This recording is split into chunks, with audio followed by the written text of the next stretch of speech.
again, boys.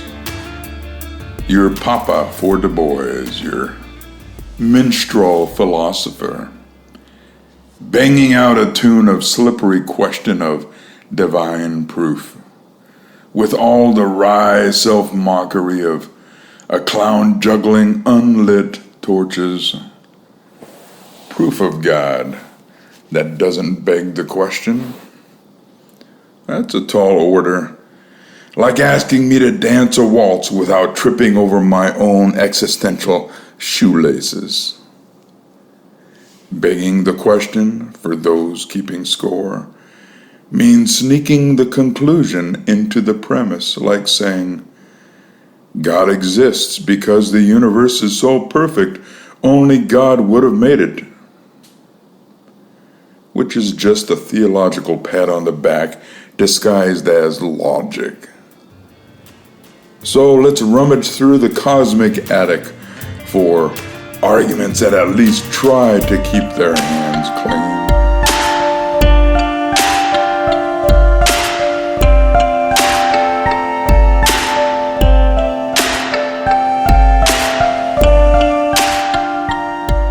First up, the cosmological argument. The old first cause routine, everything's got a cause, right? The universe is here, so something must have kicked it off. Something uncaused, eternal, and, well, godlike.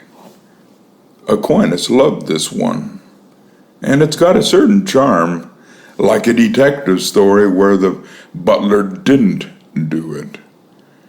It doesn't obviously assume God exists. It just points to a necessary starting point that lets you call it what you want. Skeptics, though, will roll their eyes and ask, why can't the universe itself be the uncaused cause? Of course, they would have to ignore the whole Big Bang Theory reasoning. Otherwise, fair point, but at least an argument doesn't smugly assume its own victory.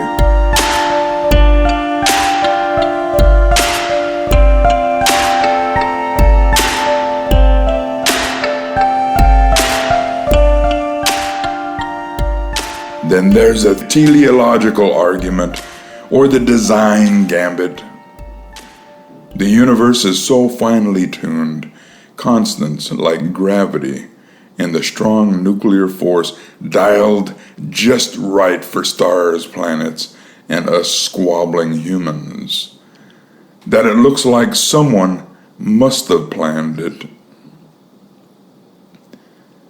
What with my cataract surgery, I have looked pretty closely at the eyeball and the human anatomy, and there is nothing so complex in all the universe that I can find as that single eyeball with all of its components and working parts.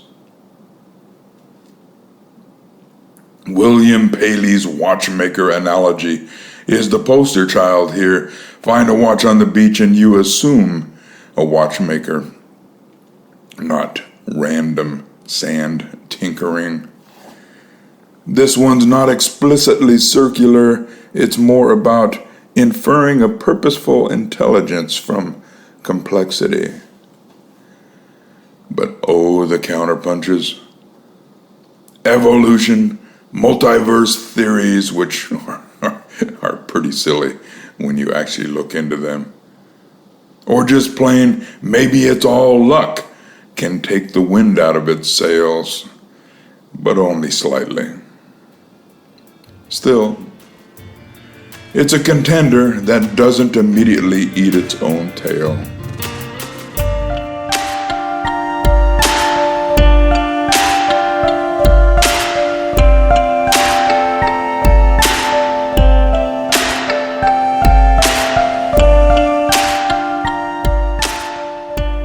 The moral argument tries its luck too.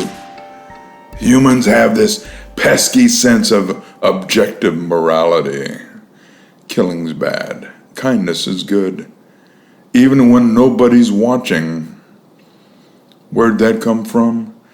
C.S. Lewis and pals argue it points to a moral lawgiver, a cosmic umpire setting the rules. It's not begging the question outright, as it starts from the observable, our moral intuitions, and infers a source. But atheists like Sam Harris can counter that morality is just a byproduct of evolution and social contracts. No divine referee needed. It's a fair fight, though, not a rigged one. Now here's where I, your bumbling song singer, admit one of these are slam dunk proofs. Actually, none of them are. They're more like building blocks, suggestive nudges, arrows pointing toward a God-shaped possibility without sneaking the deity into the premises.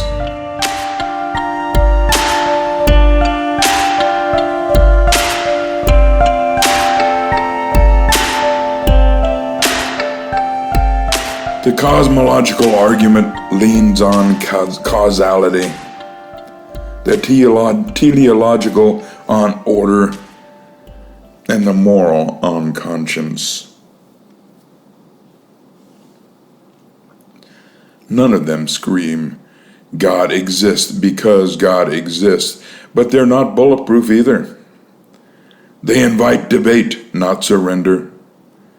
Philosophers like Kant and Hume have been arm wrestling over these for centuries, and I'm just here dropping my guitar picks into the fray. Stumbling along, but not alone. We stumble together, boys. Think deeply.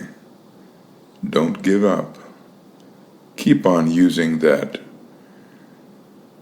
cognitive ability that only humans have, because that's what separates us from the animals. That's what God gave us. Papa, for the boys, signing off. Until then.